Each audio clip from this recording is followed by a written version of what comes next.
Okay, we're back. And we just saw the Microsoft press conference. Yep. We're going to give our impressions now. We were going to wait until the end of the day, but now we're not, so we're going to just do it This is now. right. We basically just ended about, I don't know, 15 minutes ago. So we're going to let you know what our thoughts are of the Microsoft press conference right now in this video.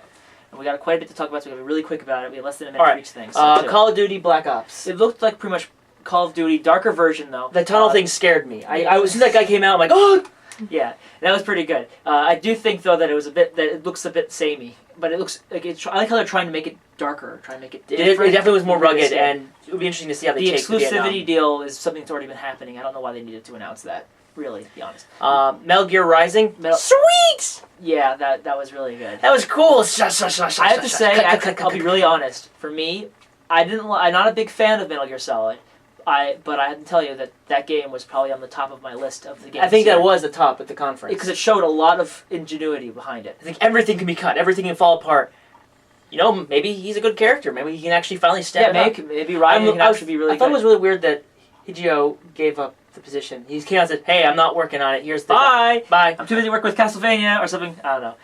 Gears of War 3. It looked like Gears of War with 4-player co-op. Yeah, when I saw it, I thought Left 4 Dead 4. Not in the sense that it's first person. No. I meant the fact that you're all working together. Now, I'm a little worried about if you play it by yourself. The AI might be bad, but then again, the other games were first player, and they were team-based. Yeah. So I don't think it's a problem at all. Then we have Fable 3. Peter Molyneux was there shortly, and the trailer was all they gave you, and it also looked more cartoony. It reminded me of Pirates for the PC. I don't know why. Maybe because it was the era they were doing for it? I think it was because of the era, I think. But the game did seem slightly simplified compared to the previous versions. This looks a lot less Fable-y to me. And I'm not sure why that's the case. Maybe because I didn't see a lot of the choice differentiation, where they showed the same person with different choices. It's not like they already gave you the people who made the choices. Yeah, you go one side or the other. Either way. Codename Kingdoms was the only major hardcore new game that was announced. Other than the Forza game at the end. But this game, I don't know anything about it. It was a teaser trailer, and I'm glad to say that was the only when major I saw CG the chains trailer. On his hand, I thought it was going to be God of War. God of War is a PS. I don't know. That's what I thought. All right. After Codename Kingdoms, Halo Reach. That was pretty good. And it's the quality we'd expect from Bungie. Yeah. It was really good, graphically, and even just the character movement and everything. It reminded me of Halo. When I first saw it, I was thinking it was going to be pretty much Halo 3 with a prettier engine until the end when it became space shooter. I'm like, wait, that's moving more than that's new. That's new. That's something I appreciate. Now, does that mean we're going to be exploring more, or is it still going to be mission-based? I think the game is going to be based on multiple planets. It's going to be like 3-planet system, and you're going to travel between. Well, isn't that weird? The whole point of Reach was on one planet called Reach? Wasn't the whole point of it? Oh, whatever. Maybe I don't know enough. Well, we'll never know until it comes out, and it comes out in September. So I hope you liked those games because it's the only major gamer games they had. It was always disappointing because the rest of it was all casual. Yeah, they had Kinect. Kinect was pretty much the motion control based camera.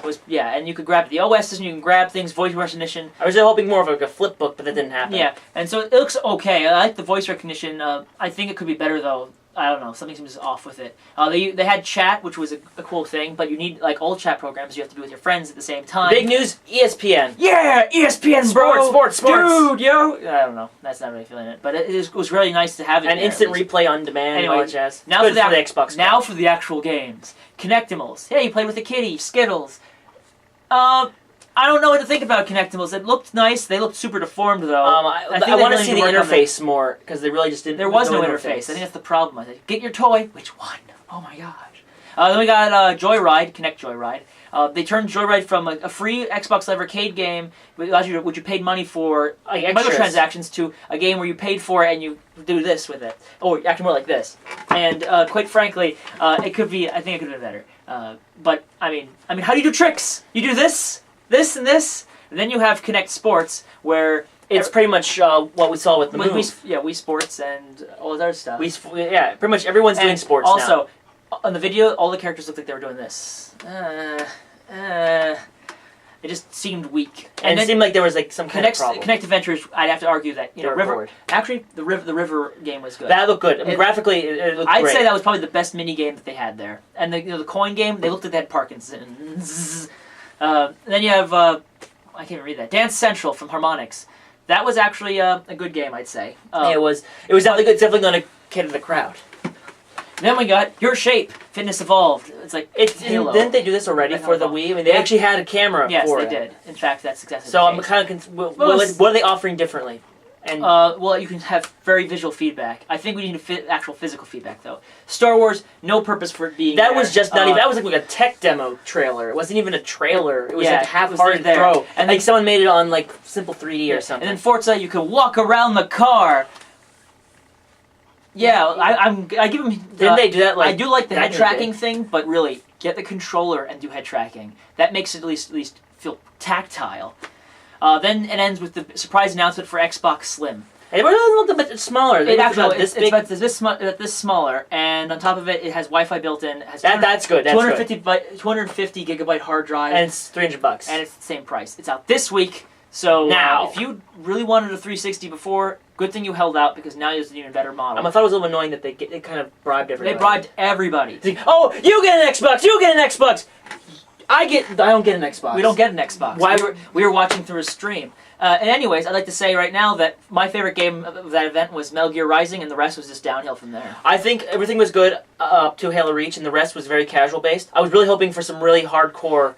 And even from a person who likes casual-based games, I didn't seem to find Kinect Sports at all entertaining. Kinect Adventures, I'd say, was probably my favorite Kinect game that was there. Anyway, I would love to see where they take it in the future and what kind of hardcore games utilize Kinect. so anyway, that's our thoughts of that. EA's in a couple hours, so we'll have that one after that. Peace! Out.